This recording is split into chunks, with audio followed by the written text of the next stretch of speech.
Welcome to Life Lessons. Our map for this journey is the timeless wisdom of Sadhguru as we narrate the story of his groundbreaking work called Inner Engineering, a yogi's guide to joy.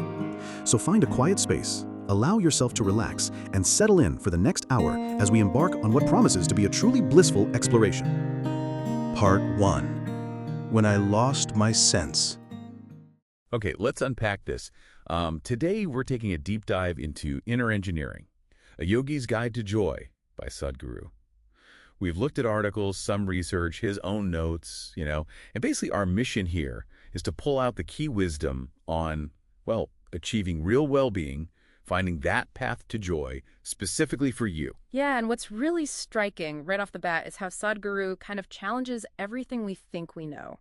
He's not just giving us another philosophy, is he? He calls it a technology for interchange. Exactly, a technology. Yeah. And he definitely doesn't hold back. It's interesting, he talks about those popular quick fix wellness trends, almost humorously calling them laxatives. Slogans like be in the moment or think positive. He argues they kind of simplify things too much or just paper over the cracks. Right. But hang on, for a lot of people, isn't positive thinking like a good starting point? How does he view that? Or is it just not enough? That's a really good point. His argument is that those approaches, well, they often miss the root cause. He actually takes back the word guru. Yeah. For him, it's not a teacher handing down rules. It's more like a dispeller of darkness, someone who sheds light on things beyond our usual senses, beyond our psychological loops. Okay, so illuminating something deeper. Precisely. The focus shifts to self-transformation, experiencing our own limitless nature rather than just following morals. And that's where yoga comes in. He frames it as a science, really, or like we said, a technology for joy. And his own background, his own story kind of sets this whole thing up, doesn't it? He describes himself as this total skeptic from Mysore. Yeah, absolutely. As a kid, he wasn't big on school, preferred being out in nature. Apparently, he'd often end up in meditative states without even trying, sitting in a banyan tree. Right, and questioned everything. God, language. And realized early on that saying, I do not know, that's actually the first step, the only real way to start seeking to actually know something. Then his curiosity went inwards too, observing his own body.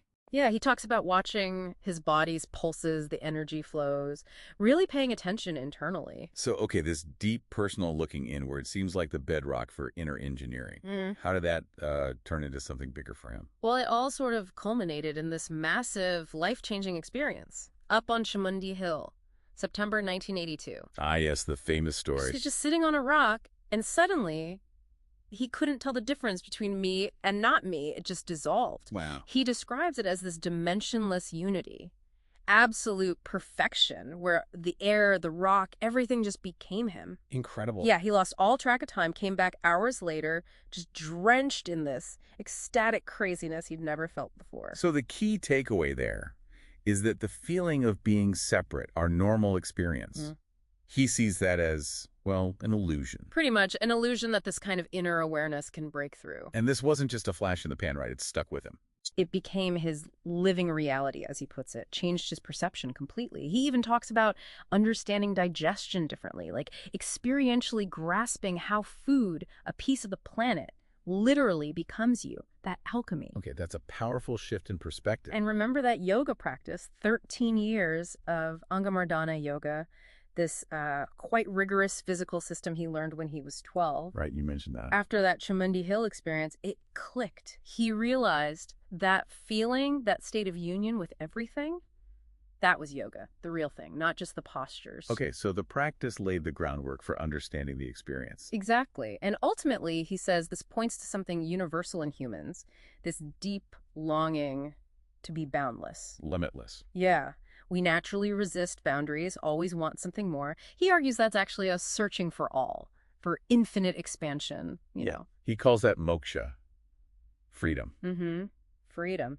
But he suggests we often seek it indirectly, in installments, like through money or power or knowledge. Right, but for those of us who haven't, sat on a rock and had that kind of spontaneous revelation, what's the path? How do we cultivate that awareness? And that brings us right back to inner engineering. That's the whole point. He suggests this boundless nature. It's our birthright. It's accessible. We just need the right tools, the right technology to turn inward consciously instead of just chasing those external installments forever. Okay, so wrapping this up for you listening. What this deep dive into Sadhguru's inner engineering seems to suggest is that, well, lasting joy isn't some far-off dream. It's presented as an inner technology, something accessible. Your birthright, even, if you're willing to explore that inner dimension. Yeah.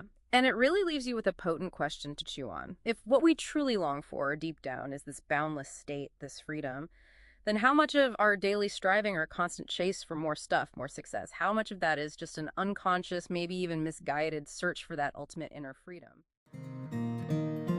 The way out is in. Welcome to the deep dive. So today we're looking into something really fundamental, aren't we? This universal search for joy. It's a bit strange, though, because you look around and we are, well, probably the most comfortable generation ever. Global food, instant chats. Yet, so often, many of us just don't feel that joy or peace. It's a real paradox. It really is. And that's exactly what we want to explore in this deep dive. Why all these external things, these comforts, haven't really led to, lasting inner well-being for so many. We're aiming to uncover a fundamental shift in perspective that's needed to find that sustained inner pleasantness. Okay, right. Let's try and unpack this, because if you really think about it, everything we go after, the job, the money, even family connections, we're doing it for that feeling, right? Mm-hmm. For joy. But animals, they seem simpler. Full stomach, good day, their needs are just physical. Exactly. For humans, though, survival is just step one. Once the basics are covered, suddenly there are 100 new issues, things no other creature seems to worry about. Think about it historically. Things that even royalty couldn't dream of a century ago are now commonplace. Yet, are we genuinely more joyful, more peaceful? Often, the answer seems to be no.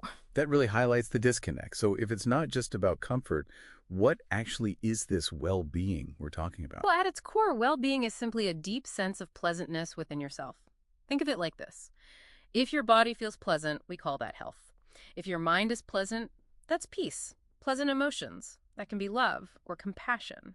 And when your actual life energies feel pleasant deeper than body or mind, that's what we might call bliss. And this inner state, this pleasantness, it's not just nice to have. It's the foundation for, well, everything. A peaceful society, personal success, even how well our bodies and minds work. There's medical and scientific evidence suggesting, that our intellectual sharpness can nearly double when we're in that blissful state. Wow, that's quite something. But it feels so fragile for most people, doesn't it? That peace or joy. Like, you get great news, you feel amazing, then you go home, someone says one slightly critical thing, and boom, the whole feeling just evaporates. Yeah, and what's so fascinating there, or maybe the core issue, is that we've somehow allowed our thoughts and our emotions to take their cues from the outside, instead of generating them from the inside. It reminds me of that little story, the lady having a dream. Oh, She dreams this handsome man approaches her and she asks, "What are you going to do to me?" And he just says, "Well, lady, it's your dream." It's a simple way to put it, but powerful.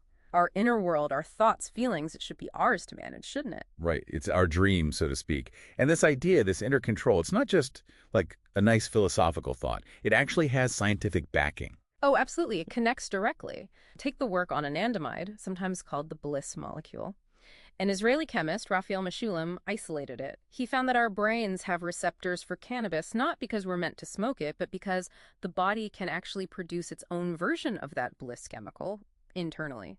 You can generate that pleasantness from within, no external substance needed, and no hangover either. Yeah. It just highlights that happiness, this pleasantness, it's fundamentally a kind of chemistry, something the yogic systems have understood for, well, millennia.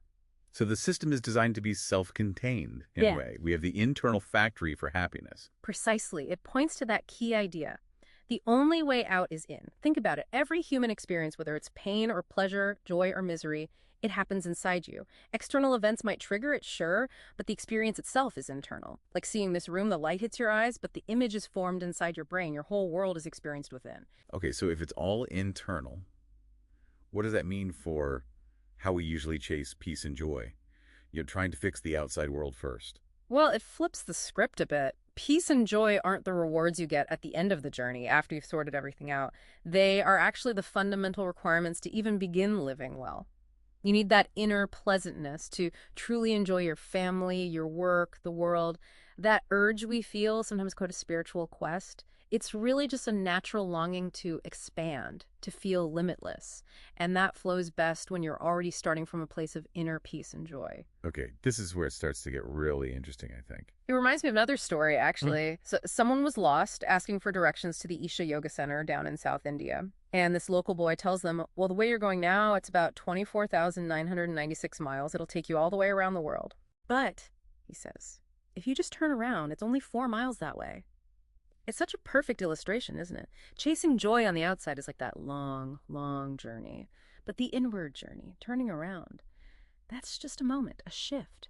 And in that moment, life changes from pursuing happiness to expressing it. So the absolute core message here, the takeaway, is that realizing our experience, all of it, the good and the bad, is fundamentally like 100% self-created. It starts and ends inside us. Exactly. And maybe that leaves you, the listener, with a thought to ponder. If you truly deeply accept that your inner well-being is entirely generated by you from within, what external problems, things that maybe feel overwhelming right now, would you suddenly approach with a whole new sense of mastery? Something to think about. Design your destiny. Welcome to the Deep Dive. Today, we're diving into a word that's, well, often misunderstood, maybe misused, and it can feel a bit loaded. Destiny. Our mission for this deep dive is really to unpack the sources we looked at and explore just how much agency we truly have in shaping our own lives. Exactly. We'll be looking at perspectives that challenge that old idea of destiny as some fixed, unchangeable path. Right. Instead, these sources present it as something far more dynamic and actually deeply within your influence. So shifting from being just a spectator To an active participant in your own story. Yeah. Get ready for that shift. Okay, so let's unpack this first insight our sources deliver. It's this crucial distinction about how we often frame destiny. They highlight how it can become a convenient scapegoat. That really resonated. It does, doesn't it? It's easier maybe to label someone else's misfortunes as divine will or something. But the source makes this great point. If your own child is hungry, you're not just going to shrug. You'll definitely have a plan, right? You absolutely will. And what's fascinating here is precisely that distinction. It points to a common human tendency, maybe. Using the word destiny to sort of sidestep responsibility for things we can't logically make sense of, or perhaps things we just don't want to take action on. It's comforting, maybe, but Or ultimately, it can be disempowering. yeah. Okay, so to really get this idea of human agency, the sources bring up a really compelling historical example, polio. Ah, yes. Not so long ago, it was widely seen as, God's will. Something terrifying that just happened. Absolutely. Striking terror. The sources paint a pretty vivid picture. Children just doomed to wheelchairs. A terrible destiny. Yet, and this is the key part, through concerted human effort, we're talking vaccines, political advocacy, massive public and private partnerships, global healthcare. A huge effort. This perceived act of God was practically eliminated. The numbers are just staggering. They really are. From 350,000 afflicted globally in 1988 down to just 416 by 2013. And think about India, a vast, complex country. No longer polio endemic by 2012. That's incredible. It really showcases our collective ability to, mold situations, doesn't it? It absolutely does. We can change things perceived as fixed. So that's a powerful example of collective agency. But then the sources kind of pivot, bringing it down to a more personal challenge. Right. How we as individuals are often, and they use this phrase, molded by the situations we're in. We end up just reacting to life rather than actively shaping it. Just going with the flow, but maybe not in a good way. And to truly mold your circumstances, the text suggests you first have to know who you are. It makes this really interesting distinction. Yeah. Yourself isn't just like an accumulation of food, your physical body, or just impressions stored in your mind. That's right. The sources describe the true you as something deeper. An underlying consciousness, maybe, a presence. Often it's still unconscious, operating behind the scenes. Okay. But here's the hopeful part, the good news. The sources suggest you can completely rewire yourself. Rewire. How? Through, inner work and what they call technologies. Think practices like focused awareness, maybe meditation, intentional habit formation, cultivating new patterns of thought and emotion. So regardless of your past or genetics or your environment? Regardless, that's the claim. You can actively change your inner landscape. Okay, so what does this understanding of the self mean for our destiny then? Well, the sources suggest your destiny is already being written by you, just Mhm. unconsciously most of the time. Right, driven by those deeper patterns. Exactly. And they even try to quantify our control, which is interesting. Mastery over your physical body, they say, gives you maybe 15–20% control over your experience. Okay, 15, 20. Mastery over your mind jumps that up to 50–60%. Wow, that's a big leap. It is. And then there's this idea of mastery over your life energies, the fundamental vitality. That, they claim, grants you 100% control. 100%. Could you unpack mastery a bit more there? Mhm. Especially life energies. That sounds intense. Yeah, it does. So mastery of the body is about conscious action, how you move, how you hold yourself. Mind mastery is directing thoughts and emotions, not being swept away. Makes sense. And life energies, as the sources put it, seem to refer to that fundamental vitality, the deeper currents driving everything. Mastering these means ensuring your internal faculties, body, mind, energy, are actually serving you, aligned with your intention. Okay. Not just doing their own thing. Precisely. This idea clarifies why unpleasantness, like anger or fear or anxiety, often arises. It's because these basic faculties are sort of running wild, not serving the life within. So the answer isn't necessarily out there. Exactly. The sources say, look within you, not around you. That's where the leverage point is. Right. But the sources also wisely caution that creating your destiny isn't about trying to control the entire outside world. Oh, definitely not. That leads to, well, the sources say tyranny. They even have this funny cautionary tale about a character, Shankaran Pillai. Ah, yes. The drunken stumble where he tries to command the planet to stop spinning. Exactly. So if it's not about controlling the outside, what is it about? It's about making yourself in such a way that you can, let's say, ride life's events and situations, navigate them skillfully. Okay. Ride them rather than being crushed by them. Yes. And ultimately, it comes down to doing the right things. Not necessarily morally right, but effective actions based on understanding how things work. Like that story, the ice fishing one. Exactly. The old man fishing for hours, getting nothing. Then the young boy comes along, loud music and all. Lands 3 huge trout. Because he did the simple right thing. He knew to keep the worms warm. Existence isn't judgmental, the source says. It just responds to the right actions. Wow. That really reframes things. This deep dive has certainly shifted how we might think about agency, responsibility, and what destiny truly means. It's not fixed. Not fixed at all. It seems it's a dynamic creation. And this raises an important question, really. If your destiny is currently being written, largely unconsciously, what's one small, conscious, right thing you could choose to do today, right now, to begin taking charge of your own well-being? Just one small thing. That's a powerful thought to carry with you. No boundary, no burden. Welcome to the deep dive. Okay, today we're kicking off with this really wild story. Imagine this. A husband and wife get into an argument about who should close the front door. Right. And they just stop talking. Total silence. They're so stubborn, they leave the door open. Which leads to, well, chaos, does it? Totally. Rogues just walk in, steal stuff, eat their dinner. One even kisses the wife. And the husband still doesn't budge. Not until they threaten his mustache. Only then does he finally give in. It's absurd. It really is. But, as bizarre as it sounds, the sources use this story perfectly. It sets up this fundamental question we all grapple with. Who is responsible? Yeah, and maybe more pointedly, who's responsible for how you feel, how you are right now? Exactly. And that's our mission for this deep dive, isn't it? To sort of unpack what responsibility really means. Moving beyond just, like, pointing fingers, finding its actual power. Because as sources point out, most of us get pretty good at passing the buck. We blame our genes, our parents, maybe our boss, the government. Right, the blame game. The sources call it misery science, which is quite a term. It is. And it suggests this approach basically traps us. It makes us slaves to our circumstances, letting external things dictate our internal experience. So how do these sources want us to think about responsibility differently? It sounds like it's not about carrying a heavy weight or feeling guilty all the time. Not at all. That's the key insight, really. Responsibility isn't some burden. It's simply defined as your ability to respond. Responsibility. Ah, okay. Ability to respond. Yeah. And if you consciously decide, okay, I am responsible, you immediately gain that ability. If you decide, nope, not me, not my problem, you lose it. So it's like a switch you control. Pretty much. The sources frame it as a fundamental reality, almost like breathing.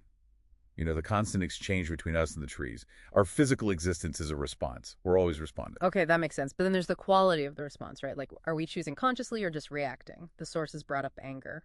Big time. Anger is a classic example of a compulsive reaction. It's described as an unintelligent, self-defeating. And it literally harms you. Yeah, the claim is it actually poisons your system. You can see it in a blood test, apparently.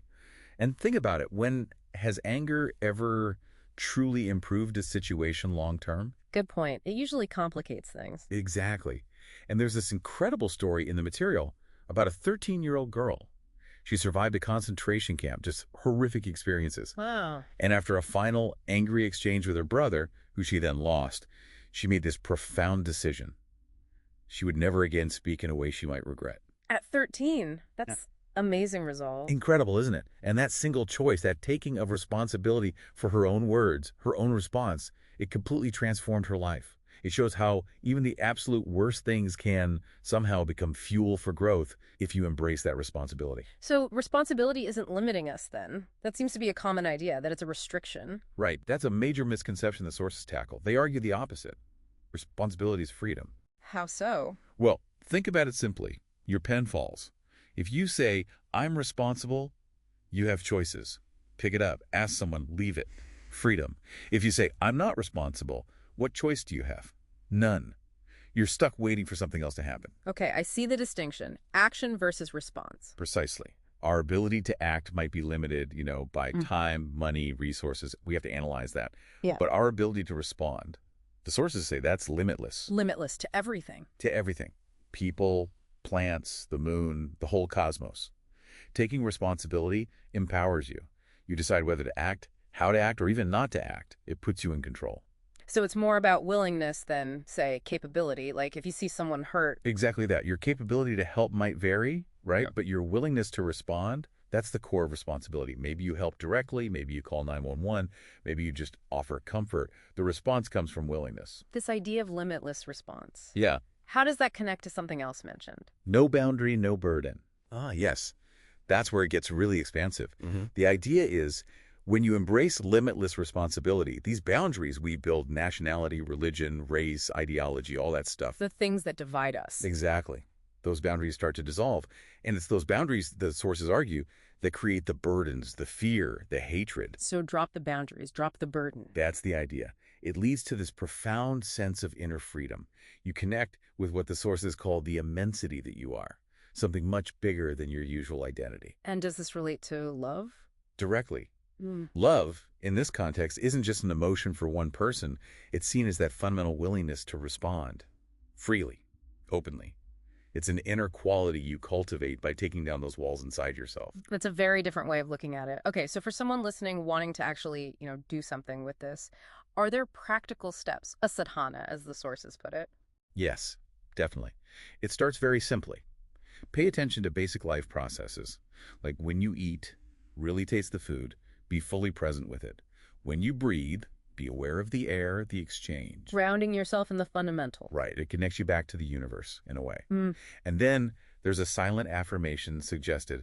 Throughout your day, just remind yourself, my responsibility is limitless. If I am willing, I can respond to everything. Just repeating that internally. Yeah. The sources suggest that even 1 minute, just 60 seconds, of sustained conscious awareness of this can bring about significant change. Okay. So wrapping this up, this deep dive really reframes responsibility, doesn't it? It's not this heavy, guilt-ridden thing. Not at all. It's responsibility. It's freedom. It's the power to shape your inner world no matter what's happening outside. Becoming, as they say, a willing piece of life. A willing piece of life. I like that. I remember that core idea. No boundary, no burden. Right. Which leaves us with a final thought for you, the listener. What imaginary wall in your own life, maybe one built on blaming someone else or some situation, what wall could you start to, maybe just chip away at today, simply by choosing a conscious response instead of that old habitual reaction? Something to think about. And now, yoga. Welcome to the deep dive. Today, we're looking at something many people think they know, yoga.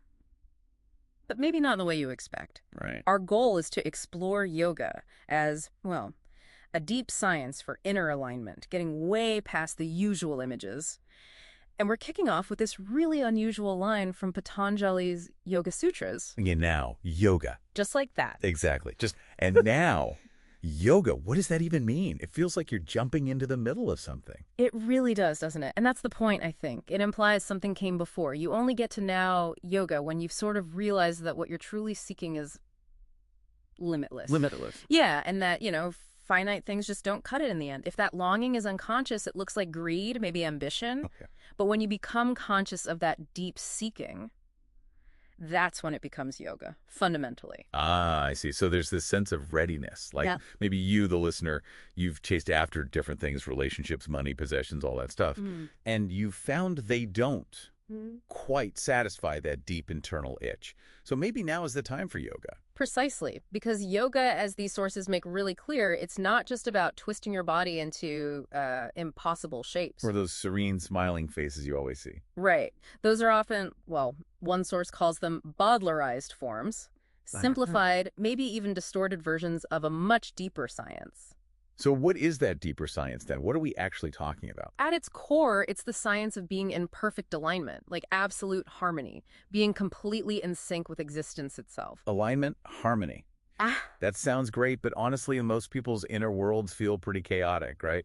Not exactly harmonious. Definitely. Yoga is about the technology to create the inner situation you want, consciously. Instead of just reacting all the time. Exactly. So your inner state isn't just pushed around by whatever happens outside. It's about fine-tuning yourself, making your inner climate optimal. Optimal for what? For functioning better. Think about it. When you're genuinely happy, you just work better, don't you? You have more energy. Even a headache doesn't derail you as much. Yeah, that's true. Yoga aims to cultivate that state internally, so your whole system just runs more efficiently, more smoothly. Okay. And connecting this to, the bigger picture, modern science talks about everything being energy vibrations. It does, and that fits perfectly, actually. Science sees existence as energy, and we're part of that cosmic web, that organism. So yoga is. Yoga is the technology, the practical method for upgrading your personal energy system, activating it, refining it, tuning it for, higher possibilities, like taking raw potential and engineering it. Engineer your own energy. Wow. And this leads back to the word yoga itself, right? Yeah. It means union. Yes, union. The ultimate aim is to dissolve that feeling of separation, that me versus everything else conflict. So you experience everything as one. That's the experiential goal. And to work towards that, yoga focuses on the aspects of you that you can actually, feel and work with. Primarily 3 tangible dimensions. First, your physical body, the Annamaya Kosha, literally the food body. Okay, the body. Makes sense. Then your mental body, the Manamaya Kosha. And this isn't just the brain. It's like every cell has its own intelligence, mind and body, constantly talking. Mind spread throughout the body. Interesting. And the third? Your energy body, the Pranamaya Kosha. This is crucial. When your energy body is balanced, vibrant, it's the basis for health. It can help prevent chronic diseases, maybe even influence genetic tendencies. So body, mind, and energy. Those are the 3 main layers we work with in yoga. Those are the 3 we can directly access and harmonize. But the texts do hint at more. Look what? Well, they mention 2 subtler layers. One is the Vijnanamaya Kosha, linked to a kind of non-sensory knowing, like deep intuition. Yeah. And beyond that, the Anandamaya Kosha, the bliss body.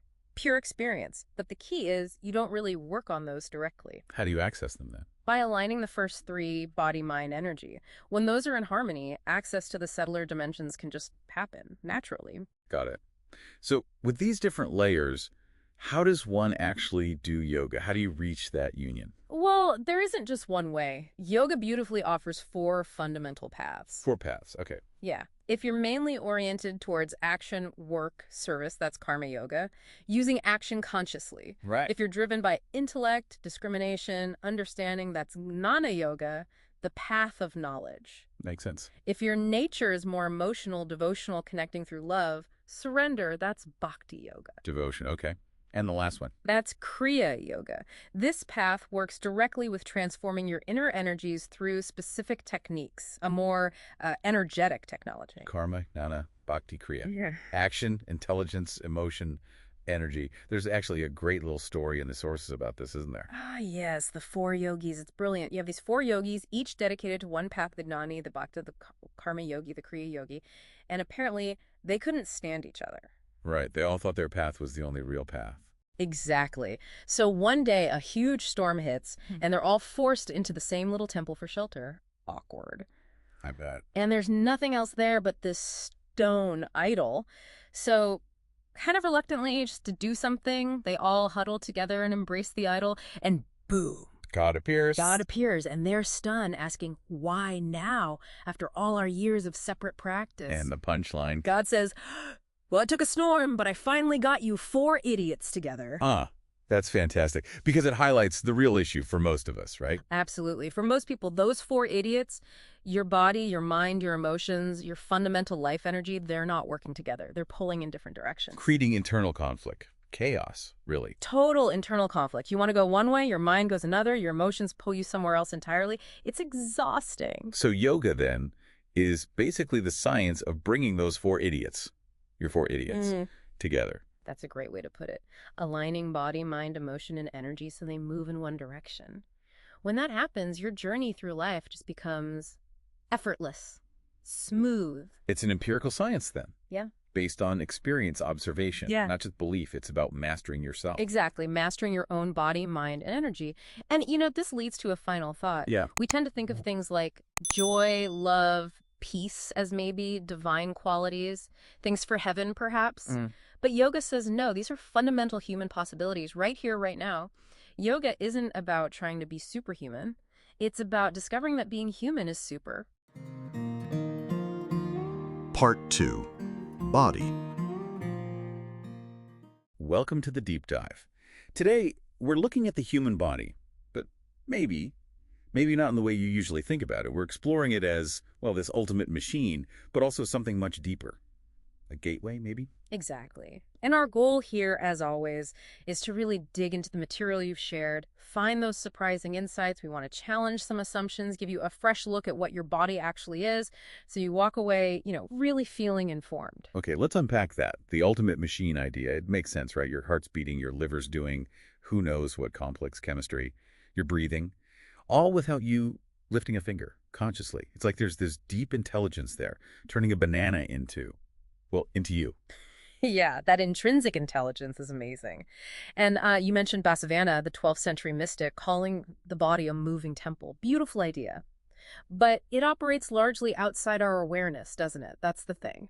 It does, and yet there's this conflict, right? The material talks about this struggle. Oh, definitely. It's fundamental. You've got this deep instinct for self-preservation. Build walls, stay safe. It's natural. But then there's this other urge, this constant desire to expand, to be limitless. Like Robert Frost said, something there is that doesn't love a wall.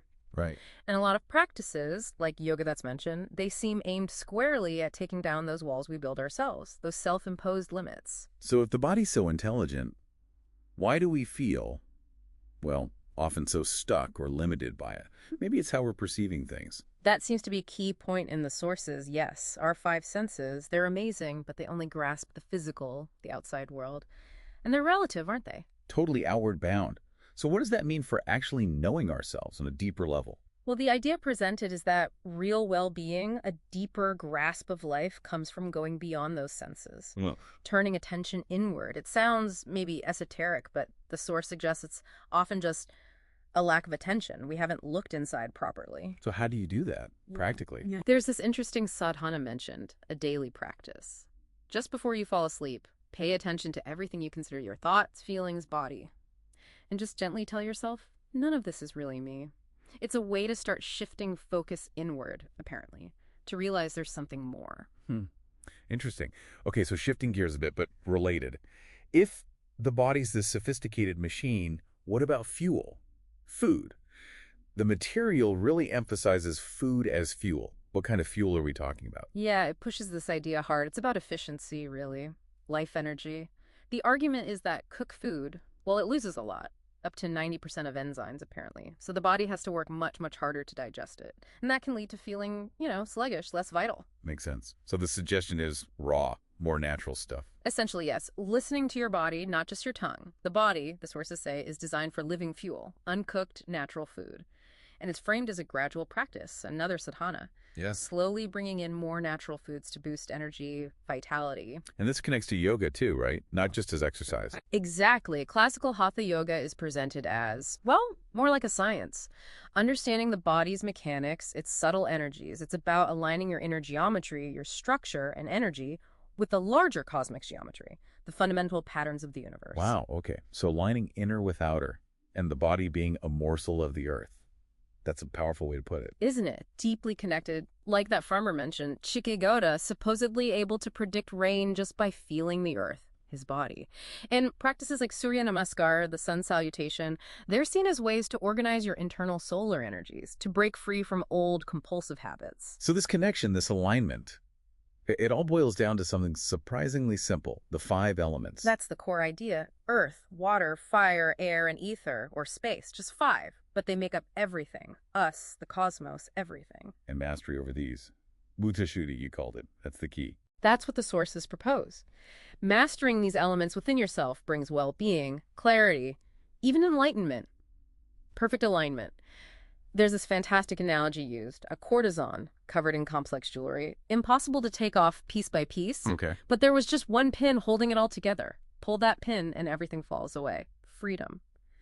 That pin, the analogy suggests, is our limited sense of self, our fixed identity. Letting go of that is the key. It unlocks everything. Right, pull the pin and find alignment. So the takeaway for you listening seems to be engage with your body consciously. See it not just as physical stuff, but as this intelligent, connected system. And maybe those barriers we feel aren't so solid after all. Precisely. You can transform it from something that limits you into, well, a stepping stone, a tool for a much richer experience of life. It becomes a gateway, not a wall. Exactly. And here's that final thought to leave you with. Think about your mortality. The fact that this body won't last forever. It sounds maybe grim, but the sources suggest that by truly embracing that, paradoxically, you open up to something immense within you, an indescribable profundity, dimensions way beyond the physical. It could make your human experience truly magnificent. Mind. Okay, let's try and unpack this a bit. Have you ever been told not to think of something? Oh, definitely. And then that one thing is all you can think about. You know, like the classic, don't think of monkeys. Right. Instantly, your mind is full of them. Exactly. We've all been there. So today, we're doing a deep dive into the human mind. Is it this amazing instrument, a beautiful symphony? Or maybe, for a lot of us, has it become, well, a bit of a mess? Yeah, what one of our sources calls a misery manufacturing machine. A bit harsh, maybe, but relatable. It can feel that way sometimes, for sure. So our mission here is to see how we can maybe shift that experience, you know, move from the chaos towards, well, freedom. And we got some really fascinating insights from our source materials to explore. Yeah, what's really striking in these texts is how they talk about the mind itself. Yeah. You have the brain, right? Its neural activity is incredibly cohesive. It runs the body efficient. Yeah. But then there's the mind, our experience of it, Yeah. which often feels more like a circus. A circus. I like that. Yeah, the sources describe it as this highly coordinated activity, Yeah. deliberately made to look like a mess. Kind of like a really skilled circus clown, you know? Yeah. Seems chaotic, but it's all intentional. Huh. So it suggests that even though we naturally want pleasantness, maybe our mind works against that sometimes. Or at least it keeps us occupied. It produces the very thoughts we try to push away, like that story you mentioned earlier. Oh, the man trying to get superpowers. Right. He's told specifically not to think of monkeys.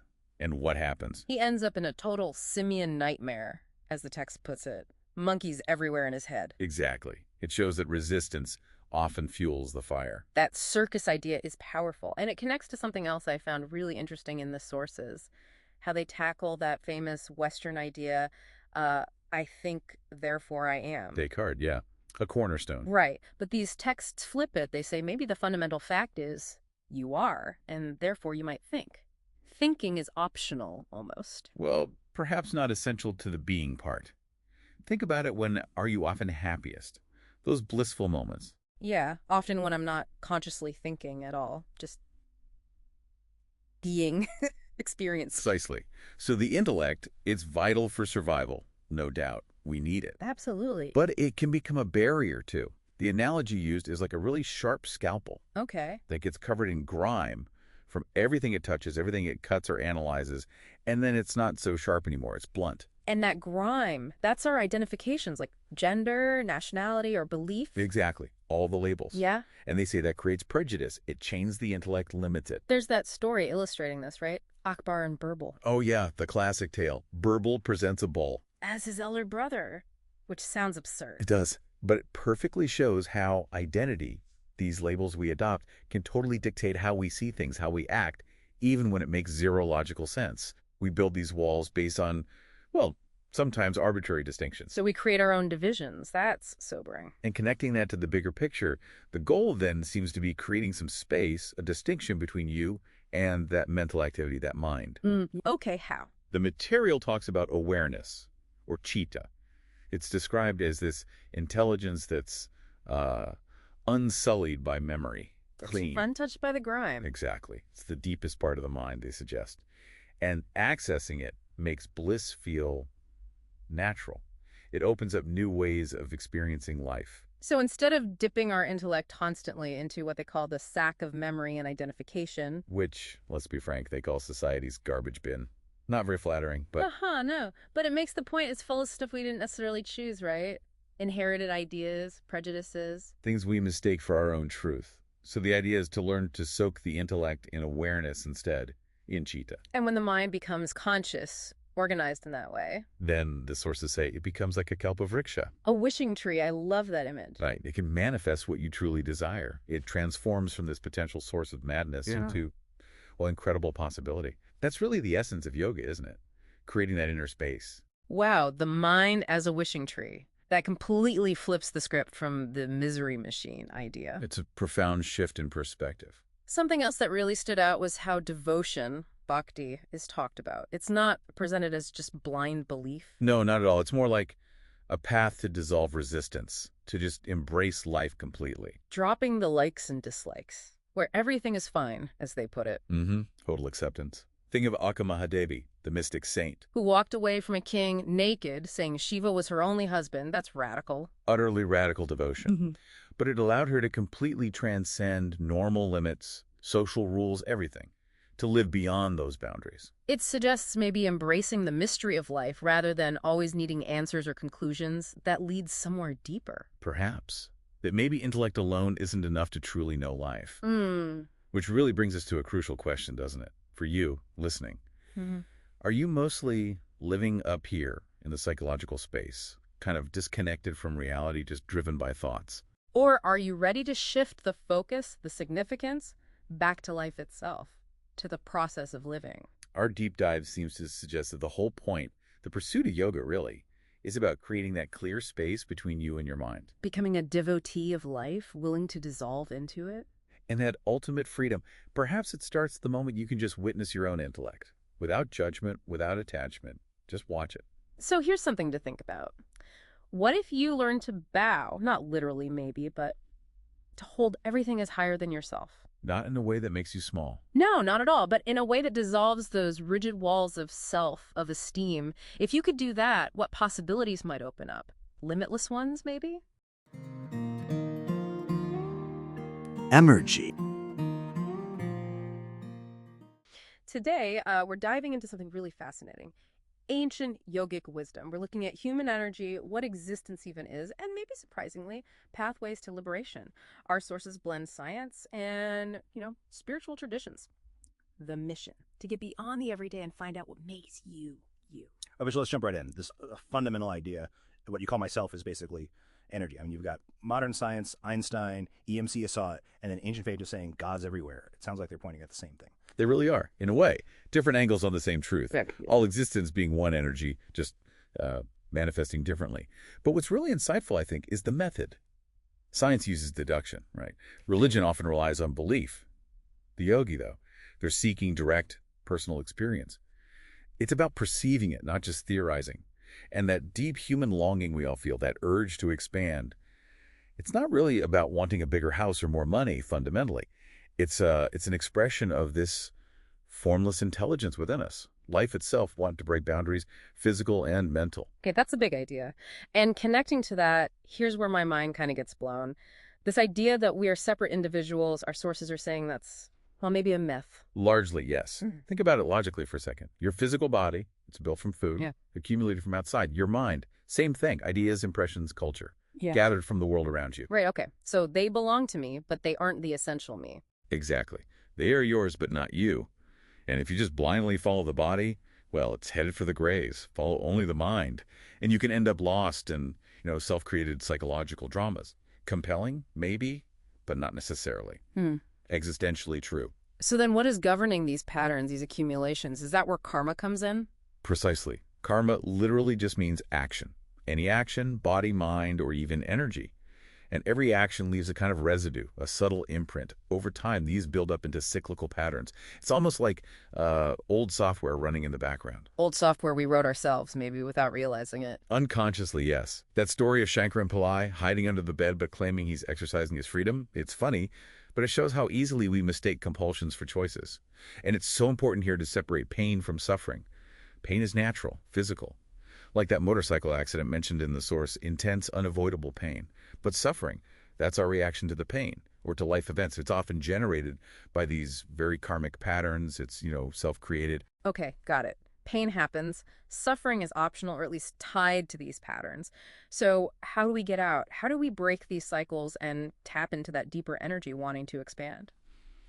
Well, the whole yogic process, fundamentally, is about creating a conscious space, a distance between you, the observer, the consciousness, and all the stuff you've accumulated, body, mind, patterns. Becoming the driver, not driven. Exactly. And the yogic system provides a kind of map for this inner territory. It talks about 72,000 energy channels, or 90s. 72,000, that's a lot. It is, but you don't need to memorize them all. The key insight is about the main pathways. Think of Ida on one side, sort of the feminine intuitive flow, then Pingala, more masculine, logical, action-oriented. Okay, like two poles of our energy. Right. And then the crucial one, Sushumna, the central channel. When energy flows here, you find a deep inner balance. It's totally independent of what's happening outside. And then you have the chakras, powerful vortexes of energy. Again, many are mentioned, 114 in total, but 7 major ones really shape our experience. So like Muladhara at the base, influencing basic survival needs, food, sleep. If your energy is dominant there, that's your focus. But as energy moves upwards, say towards Sahasrara, the crown chakra, you start experiencing states of, unexplained ecstasy, deep connection, clarity. That journey up the chakras, from base survival to cosmic consciousness, that is the spiritual journey. That makes so much more sense seeing it laid out like that. And you mentioned Kriya earlier as a way to loosen these karmic knots. How does that work? Kriya means internal action. It's a way to work directly with your energy to purify those channels and dissolve the deep roots of karmic patterns without needing external actions. So it's the opposite of karma, in a way. Karma binds, Kriya liberates. In essence, yes. It works on the very foundation. Think also about things like consecration transforming a physical space, like the Danalinga temple, or even your own body, into a vibrant possibility, a kind of permanent seed of liberation. Even blissful states like samadhi, deep equanimity, they're profound experiences, but as Buddha realized, they aren't necessarily the final liberation. They're states, not the ultimate transformation. So there's still a step beyond even that bliss. There's a kind of leap, often described as moving from Agna, the chakra of insight, intellect trusting that insight enough to leap into Sahasrara, which is pure experiential knowing, total liberation. This often involves awakening Kundalini. That latent, powerful energy often symbolizes a coiled serpent. When awakened, it unlocks higher dimensions of perception. Wow. Okay, so pulling this all together, what does this ancient wisdom really mean for you, listening right now? It seems to be saying that real freedom, real well-being, it's not about gathering more stuff outside, but about understanding your own energy, aligning with it consciously. Yes, getting free from being constantly pushed around by those accumulated, often unconscious karmic patterns. And maybe here's a thought to take away, something practical. If you were totally alone on this planet, absolutely no one to compare yourself to, what would you truly long for? Try it. Just sit quietly for 5 minutes a day. Ask yourself that question. See if you start connecting with the longing of the life that you are, rather than the complex mess of patterns you might think you are. That's a powerful place to end. Something to really sit with. Julie. Welcome to the Deep Dive. Today we're exploring something fundamental, something we all seek, joy. But our source material today It really challenges the usual way we think about it. It suggests joy isn't some, distant goal. Right, something you chase. Exactly. But it's actually the necessary background milieu, the fundamental atmosphere, really for anything in your life to, well, unfold wonderfully. Precisely. And that's what this deep dive is about. We'll look into why joy often feels so elusive in modern life, even with all our comforts. Yeah. And the text argues it can actually be a constant companion. So our mission really is to understand why that foundational joy is so crucial and what steps the source actually suggests for cultivating it. Okay, let's unpack that. This idea of joy is a constant, like an ambience. The source makes a pretty bold claim right off the bat. It does. It says if joy isn't that fundamental background noise, even things we think are pleasurable can end up feeling like a burden. Which is fascinating, isn't it? It really highlights this profound paradox of modern life. Yeah. Well, we have more resources, more technology, more convenience than ever before, right? We could solve massive global problems.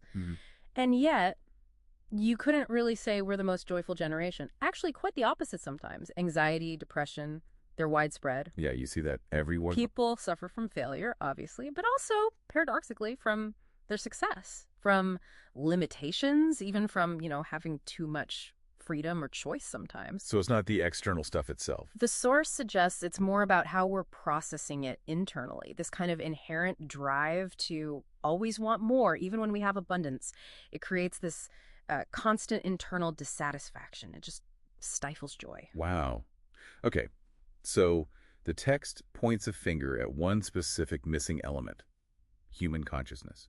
It literally says everything else is in place, but the human being is not in place. What does that mean exactly? Being more aware. It seems to be about a kind of fundamental coherence, within ourselves, our consciousness, our awareness, our internal alignment that's presented as the key. Yeah. And when that internal coherence gets blocked, maybe by our own thoughts, our habits, our patterns, it just obstructs the natural flow of joy. So we are the blockage. In a way, yes. The text strongly suggests that if individuals could just stop obstructing their own happiness, then solutions for everything else, big or small, would kind of naturally follow. That's quite something. The way out is in. That's a quote from the source, right? It is. But, okay, for someone feeling overwhelmed by external stuff, how does the source say we practically, start turning inward? Well, that really brings us to the core message, which is transformation. It explicitly states you cannot transform the world without transforming the individual. Right. It really puts the power and the responsibility back in our hands. It says your joy, your misery, your love, your agony, your bliss lie in your hands. So acknowledging that the inner landscape is where the real change happens, that's the first step. Okay, so how do we engage? What are the tools? The source mentions ancient spiritual sciences. Yes, and it shows how profound truths are often embedded in practices we might think are familiar but maybe misunderstand. Take yoga. Ah, yes. Most people think postures, right? Asanas. Exactly. But the text stresses the original meaning, to yoke or unite. It's talking about a profound state of oneness, a union with existence. It goes way beyond just the physical. It's about a complete internal alignment. I see.